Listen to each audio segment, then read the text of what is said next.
To the Point with Michael Williams. Good morning. It is a universal complaint, one we wanted to tackle today. Traffic is awful and getting worse. So what do we do about it? We're going to focus on the Treasure Coast specifically in a later broadcast, but a lot of what we say will apply to Martin, St. Lucie, Indian River, and Okeechobee counties because traffic is getting worse everywhere. Our communities are growing everywhere. But we're going to start in Palm Beach County today. The themes here will be familiar to all. Too many cars, it seems. In fact, and from the fuming we hear, roadways and transit options that just aren't keeping up. My guest, Brian Ruscher, Deputy Director of Multimodal for Transportation at the Palm Beach Transportation Planning Agency. Sir, appreciate you being with us. Appreciate you having me. Big topic to tackle, but give me an overview about traffic right now. We all know it's bad. How bad? And if we don't do anything, how much worse is it going to get? Certainly. So I think it's no surprise. Florida's a popular destination. It became an even greater population destination after COVID. And I think that with the growth of our population, we're getting about 12,000 people per year. We're aiming into a place where if we don't start providing people with new options, we're going to be in a hole. Give me an example of how bad it is in Palm Beach County right now. Sure. We have corridors which, we have not just roadways with congestion from the number of people that are on the roads, but also major traffic safety-related concerns. One major crash can shut down a corridor, which can impact the entire county. You talk corridors, and I want to continue that discussion. Let's put up a map that the Palm Beach Transportation Planning Agency provided us. Let's put that map up while we talk, and it speaks to our north-south and east-west corridors. Of course, you see Lake Okeechobee, part of that to the west. Then you see that primary. What am I looking at? The numbers say more than 1.2 million people live within what, a 2-mile radius of these corridors, is that correct? That is a population projection map with our transit corridors overlaid onto it. So what you're seeing is a map which in the future we will have about 68% of the population living within that yellow line and about 95% of the non-farm jobs from all of Palm Beach County. So as we think about those corridors, we need to think about how the people are going to move on them and how they're going to use and interact with them. Are we at gridlock right now? We're not at gridlock, but we're quickly approaching it. And how have we gotten there? Obviously, too many cars, people say, but there's also keeping up with that. We have to think beyond cars as we do that. Yes. So the best quote I've heard recently about transportation and how we think about our system is that you can't think about it alone and in a silo. You have to think about how you're providing housing and transportation together.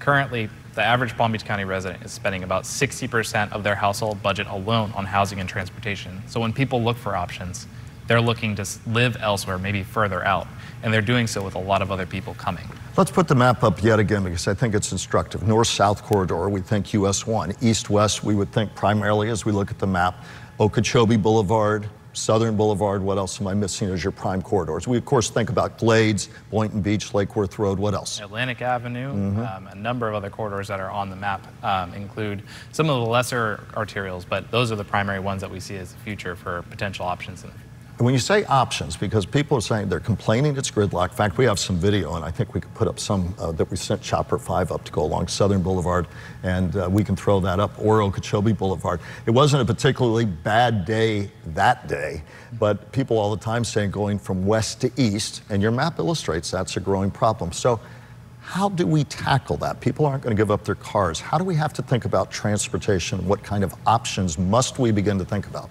Well, I'd just like to preface this by saying that a lot of our corridors are built out. If you look at the edge to roadway, you're not going to be able to add any more capacity for vehicles without taking people's businesses or taking people's homes. So we have to think about the options that we're providing on the space that we have now. So what are you thinking about? What does that mean? Light rail discussions, more bus service, what? So when I think about what I hear from people who have come to Florida and where I've been, we're providing people with options around the country, especially in other areas in South Florida, such as Miami-Dade, Broward County. They are looking at rail. They are looking at express bus services. They are looking at mobility on demand, which is a hailable system from door to door. We're not doing enough of that in Palm Beach County? We've started doing some of that, but our capacity to do so is limited. We can only do so much with the current amount of funding that's dedicated to transportation. I want to talk about funding in just a moment, but as we look outbound to say 2030, then beyond to 2050, in a perfect world, and it won't be, what would you like to see as the options I'd have every day to move from east to west and to go back home, or west to east and then east to west as I move back out? think that people need to think of transportation as more of a menu and not just what you're served. Many people feel like they only have the option to drive, but in the future, I think that we need to offer walking, biking, transit, taking a car, your personal car or a carpool, as options to people. As I said before, we're built out. We don't have the room for everybody to continue coming to Palm Beach County and everybody to continue to drive. Without options, we'll have even more gridlock. Light rail part of that? Of course. But you know, sometimes light rail's mentioned as the panacea. It's not. For some areas it may work. For others it might be the bus. Right. For others it's making sure we do bigger holistic planning that puts us closer to our workplaces and our community. Absolutely. You know, light rail is a good option. It is an expensive option. It requires a lot of investment from the local community and also typically the state or the federal government. As we put our map up one last time, I can imagine a lot of people in the far, far western, near the lake and just east of that, saying, wait a minute, I don't see myself anywhere in the shaded map. And a lot of us are trying to live out there or must live out there, and it's sort of a transportation desert, A, or B, how do I get east each day? So speak to the people who are staring at that map, say, I don't see myself anywhere on it. Certainly. How are we going to deal with that? So I think that there are a number of options. It has to do with where people are living and working now. So we certainly have people who are coming from west to east, and I think that we do need to provide them with the transportation options that are scaled to their needs specifically. People who are living and working in the Glades region should absolutely have access to and options for mobility on demand service through Go Glades, which exists now as an option through Palm Tran, or express bus service, which we're also planning for and incorporating into our long-range transportation plan. You and I had talked previously. I'm planning to do a year-long look at this because it's such a huge issue, and you were most helpful in helping to give me a sense of this. One of the things that was brought up was funding, and you brought it up a few moments ago. Correct me if I'm wrong. Broward and Miami-Dade are competing for transportation dollars, but they have a dedicated transit tax. Am I correct? They have a dedicated transportation surtax, yes. And we do not have that in Palm Beach County. We do not. How much does that put us behind the 8 ball? Well, I won't say how much, but I can tell you an example of what it would do. With transportation surtaxes, you're able to leverage those dollars and bring in federal and state dollars beyond what you would normally get. Broward County just came and talked to us at the Palm Beach Transportation Planning Agency and told us that their tax throughout the total summation will collect about $16 billion in taxes, but of that, they will use it to get an additional planned state and federal $9 billion. Is it fair to say that without us having that discussion, that we risk becoming an afterthought in terms of a lot of these dollars being flyover dollars that go to projects in the multimodal sense, whether that's rail, more buses, other kinds of service, improving cycling corridors, pedestrian corridors. More of that's going to go south, and we're going to be at a disadvantage if we don't have a big discussion about that? We could dedicate other sources, such as our ad valorem taxes, but if you look at what Miami's doing, 30% of their surtax is collected by visitors. So that's a big benefit for them. I wanted you to come here today to just begin to give us an overview, and I know in 8, 10, 11 minutes that's hard to do, but I think as you kind of begin to give us a sense of it, put a bow on it from where you sit as the expert of where we are, where we need to be, and how you see us moving there. The funding, of course, is a big issue we'll continue to take up. The floor is yours. Yeah, so I talked a lot about kind of offering options to people and being able to ensure that we have options of walking, biking, transit, and still driving alone. Not everybody's going to, give up their car. We're not giving up our cars. Most people will still have 1, 2, 3 cars in their household, but if we're not offering the options to people, then we're not going to have the potential system in the future where we're moving differently.